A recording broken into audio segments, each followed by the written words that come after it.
తెలియకుండా ఒక అవగాహన రాహిత్యంతో చేస్తున్నారా? ఆంధ్రప్రదేశ్లోని ప్రధానంగా అత్యంత వెనుకబడ్డ రాయలసీమ ప్రాంతంలో ఈరోజు సమైక్యాంధ్ర ఉండాలని, ఈ రాష్ట్రం ముక్కలు చెక్కలు కాకుండా ఉండాలనే ఒక మంచి ఆశయంతో చేస్తున్న ఈ ఉద్యమాన్ని కేసీఆర్ గారు లాంటి ఉద్యమ నాయకుడు అని చెప్పుకుంటున్న వ్యక్తి అపహాస్యం పాలు చేసే విధంగా, అవహేళన చేసే విధంగా వ్యాఖ్యలు చేస్తుండడం అనేది చాలా దురదృష్టకరం. ఉద్యమాలకే ఇది చాలా చెంపపెట్టు లాంటిది. ఎందుకంటే ఇది ఏ రాజకీయ పార్టీ కూడా ప్రోత్సహించిన ఉద్యమం కాదు, పోషిస్తున్న ఉద్యమం అంతకంటే కాదు. ఎందుకంటే ఇది ప్రజల నుంచి వచ్చిన ఉద్యమం. ఇక్కడ మీరు నిరాహార దీక్ష శిబిరాలను సందర్శించినా, లేదంటే ఎక్కడికెక్కడ లక్షలాది మంది రోడ్ల మీదకి వచ్చి ఈరోజు స్వచ్ఛందంగా దుకాణాలు బంద్ చేసుకోవడం గాని, లేకపోతే రాస్తారోకోలు చేయడం గాని, ఆమరణ నిరాహార దీక్ష చేయడం గాని, ఇవన్నీ కూడా చూస్తూ ఉంటే ఇది ప్రజల నుంచి, ప్రజల హృదయాల నుంచి పుట్టుకొస్తున్న ఉద్యమం తప్ప మరొకటి కాదు. తమ కుటుంబం ఏదో చీలిపోతా ఉంది, ఇది మంచి పద్ధతి కాదు. కలిసి ఉంటేనే కలసి సుఖం, అందరూ ఐకమత్యంగా ఉన్నప్పుడే ఈ రాష్ట్రం సమగ్రాభివృద్ధి సాధ్యమవుతుందని ఒక గట్టి నమ్మకంతో చేస్తున్న ఉద్యమం తప్ప మరొకటి కాదు. మీరన్నట్లు తెలియనితనంతో చేస్తున్న ఉద్యమం కాదు. మీరొకసారి విశాలాంధ్ర ఏర్పాటుకు ముందు చరిత్ర తీసుకున్న రాయలసీమ వాసులు ప్రధానంగా అనేక త్యాగాలు చేశారు. నష్టాలు కష్టాలు మాకే వచ్చాయి. అయినా సరే ఈ రాష్ట్ర భవిష్యత్తు కోసం, అందరూ కలిసి ఉండడం కోసం అనేక త్యాగాలు చేసిన సీమ ప్రజలు మా త్యాగాల ఫలం ఈ రోజు నిష్ఫలమైతాందనే ఒక బాధతో, ఆవేదనతో చేస్తున్న ఉద్యమాలు తప్ప మరొకటి కాదు. కేసీఆర్ గారు లాంటి నాయకుడు అనేక సంవత్సరాలుగా ఉద్యమ పార్టీ పెట్టి, మరి ఉద్యమ పార్టీ నాదేవి చెప్పుకుంటున్న వ్యక్తి ఉద్యమం ఎట్లా చేశాడో మనకు చాలా స్పష్టంగా చూశాం. ఎవరు ఒత్తిడి మేరకు అర్ధాంతరంగా ఆమరణ నిరాహార దీక్ష మళ్లీ కొనసాగింపు చేయగా ముందుకెళ్లాడో మనం చూశాం. అయితే ఇక్కడ ఎవరి బలవంతము లేదు, ఒకరు కాదు, ఒక వ్యక్తి తెలంగాణ కోసం ఆమరణ నిరాహార దీక్ష చేస్తే ఈరోజు ఒక అనంతపురం జిల్లాలోనే 52 మంది ఆమరణ నిరాహార దీక్షలు కూర్చున్నారు. వాళ్ళు ఏ పార్టీలకు సంబంధం లేని వాళ్ళు ఎక్కువ మంది ఉన్నారు. ఈరోజు రాజకీయాల్సిన పరిస్థితి వచ్చింది తప్ప నాయకుల వెంట ప్రజలు లేరు. రాజకీయ పార్టీలు కూడా ప్రజల మనోభిప్రాయాలు తెలుసుకోవడానికి, ప్రజల అభిప్రాయాలు ఏ విధంగా ఉన్నాయనే దాంట్లో అధ్యయనం చేయడంలో ఘోరంగా విఫలమైనాయనే మాట పూర్తిగా వాస్తవం. ఇది కొంత హరగోపాల్ గారు చెప్పినట్లు రాజకీయ పార్టీలకు సంబంధం లేకుండా తెలంగాణలో ఉద్యమం జరుగుతున్నప్పుడు మీడియా గాని, లేదా స్వచ్ఛంద సంస్థలు గాని, ప్రభుత్వ రంగ సంస్థలు గాని అధ్యయనం చేసింటే ప్రజల అభిప్రాయాలు ఏ విధంగా ఉన్నాయి, ప్రజలు అసలు ఏం కోరుకుంటున్నారు, తెలంగాణ విడిపోవాలని కోరుకుంటున్నారా, లేదా సమైక్యాంధ్ర కావాలని కోరుకుంటున్నారా, ఎందుకోసం కోరుకుంటున్నారు, దాని వెనక కారణాలేంటి, వాళ్ళ అభిప్రాయాలు ఏంటనే దాని మీద అధ్యయనం చేయగలిగినంటే తెలంగాణ మీద కేంద్ర ప్రభుత్వ నిర్ణయం వెలువడేది కాదు. ప్రజల అభిప్రాయాలు తెలుసుకోకుండా ఏకపక్షంగా వాళ్ళ మనసులో ఉండేది, లేదా వాళ్ళ రాజకీయ అవసరాల కోసం తీసుకున్న నిర్ణయాల వల్లనే ఈ దుస్థితి, ఈ పరిస్థితి, ఈ హింస ఉత్పన్నమైందనే దాంట్లో ఎలాంటి సంశయం లేదు. శ్రీనివాస్ గారు, తమరు కొంచెం చర్చలో కొనసాగండి, చర్చించుకుంటే బాగుంటుంది. నేను ఎప్పుడైనా ఏదైనా ప్రశ్న అడిగినప్పుడు కొంచెం ఆయక సమాధానం చెప్తే కూడా బాగుంటుంది. రాజేష్ గారు, మీకు ఏమనిపిస్తుంది? హరిగోపాల్ గారు చేసినటువంటి సూత్రీకరణ ఒకటి, శ్రీనివాసరావు గారు చేసినటువంటి సూత్రీకరణ. హరిగోపాల్ రావు గారు చెప్తూ స్టూడెంట్స్ కి ఒక విజన్ లేదు, లేకపోతే డబ్బులు ఇచ్చి వేరే వాళ్ళు రన్ చేస్తా ఉన్నారు, అనేక రకాలైన అనిశ్చితి ఉండొచ్చు అన్నారు. అనిశ్చితి ఉంటే ఉండదు. అంటే స్టూడెంట్స్ కి ఒక విజన్ లేదు అని చెప్పి ఇంకా మీ పెద్దలు ఎంతకాలం అనుకుంటారు? ఈ రోజు ఉస్మానియా యూనివర్సిటీలో విద్యార్థులు చేశారు అంటే వాళ్ళకి విజన్ ఉంది.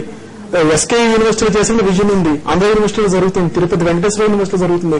విద్యార్థులందరూ they are very clear that what exactly they want.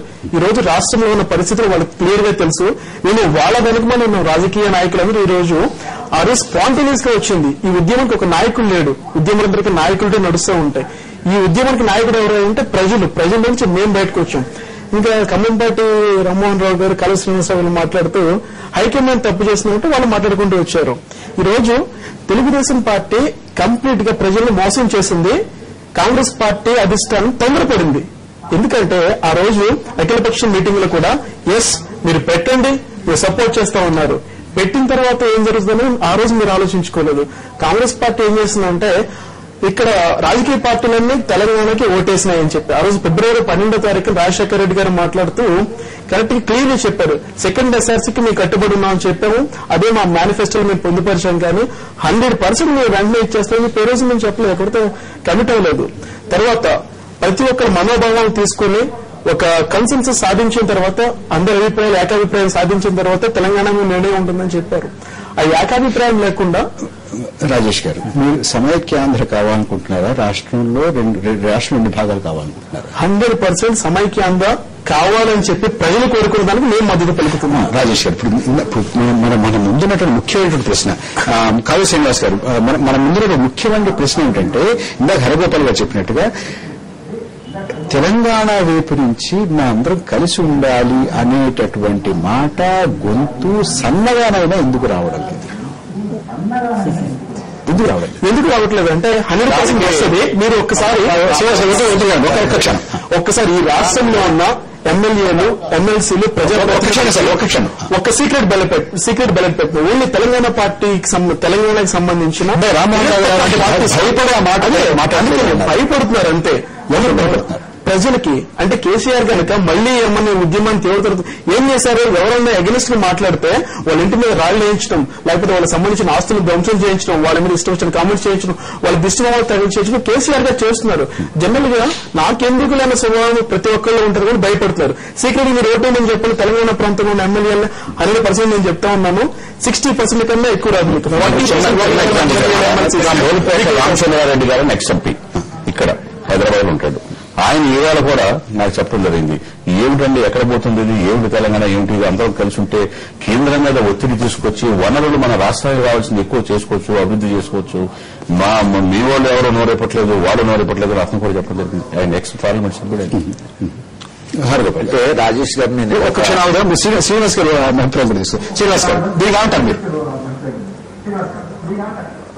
ఇప్పుడు రాజేష్ గారు చెప్పినట్లు రాజకీయ పార్టీలు ప్రధానంగా తెలుగుదేశం పార్టీ మోసం చేసిందని చెప్తాడు. చాలా దురదృష్టకరం. అది పార్టీలకు ప్రభుత్వాలకు మధ్య సన్నని గీత ఉంటుంది. ప్రభుత్వ నిర్ణయం అనేది ప్రజలందరి మీద కూడా ప్రభావితం చూపిస్తుంది. తెలుగుదేశం పార్టీ ఎప్పుడు ఒప్పుకుంది? 2004 ఎన్నికల వరకు మేము సమైక్యాంధ్ర నినాదానికి పూర్తిగా కట్టుబడి ఉన్నాం. మా పార్టీ మూలాల్లోకి వెళ్ళి చూసినా స్వర్గీయ ఎన్టీ రామారావు గారు సమైక్య నినాదంతోనే ఈ పార్టీని ముందుకు తీసుకెళ్లారు.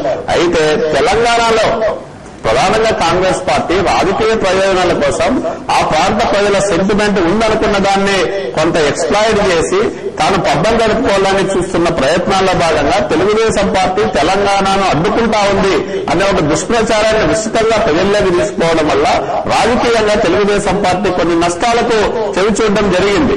అట్లాంటి సందర్భంలో రాజ్యాంగ ప్రక్రియకు మేము అడ్డు కాదు, తెలంగాణ ప్రజల మనోభిప్రాయాలను తెలుగుదేశం పార్టీ ఇప్పుడు కూడా గౌరవిస్తుందని చెప్పాను తప్ప తెలంగాణ కోసం తెలుగుదేశం పార్టీ పోరాటాలు చేస్తున్నాను, తెలంగాణ రావాలనేది తెలుగుదేశం పార్టీ ఆకాంక్షను ఎప్పుడూ చెప్పలేదు.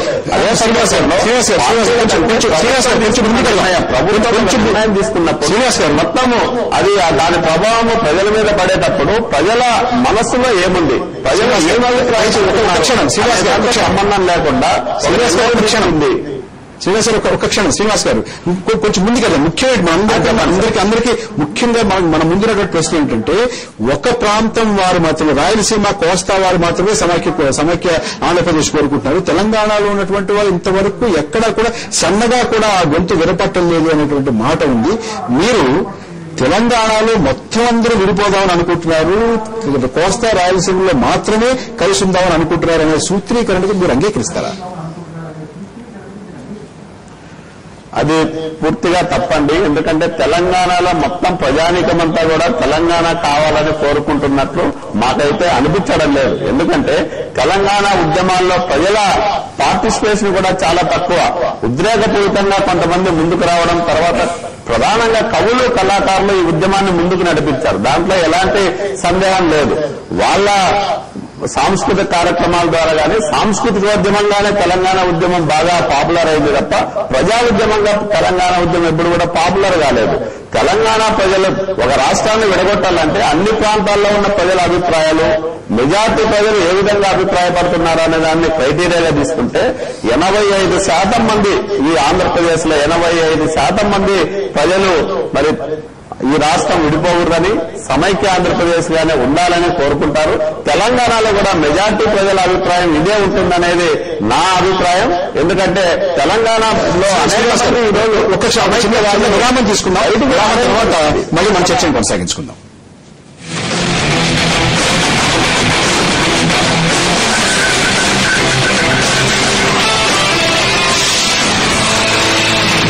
అలోవెరా, క్యామోమైల్ ఇంకా తులసిలతో సమృద్ధమైనది.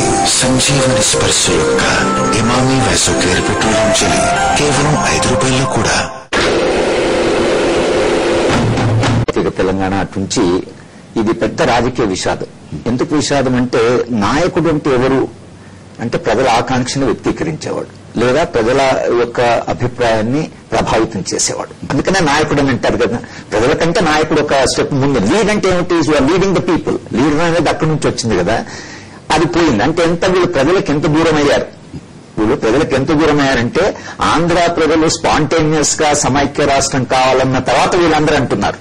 అంటే ఇంతకాలం ఈ సందర్భంలోనే సామాజిక తెలంగాణ అని నినదించినటువంటి ప్రజారాజ్యం పార్టీ చిరంజీవి గారు అది వదిలేస్తున్నాను, అక్కడ ప్రజలందరూ కూడా ఇది కోరుకుంటున్నారు కాబట్టి నా అభిమతాన్ని మార్చుకుంటున్నాను అని అక్కడ. ఇందులో ఎంత ఔచిత్యం, ఇందులో దీని ప్రభావం ఎలా ఉంది అంటే, ఇప్పుడు జరగడం ఏం జరిగిందంటే, కాంగ్రెస్ పార్టీ కూడా ఇది ఓవర్ నైట్ తీసుకున్నారు, ఇదంతా కరెక్ట్ కాదండి. వాళ్ళు నిర్ణయం తీసుకునే ముందు ముఖ్యమంత్రిని అన్ని రాజకీయ పార్టీలను పిలవమన్నారు. ఆయన పిలిచాడు.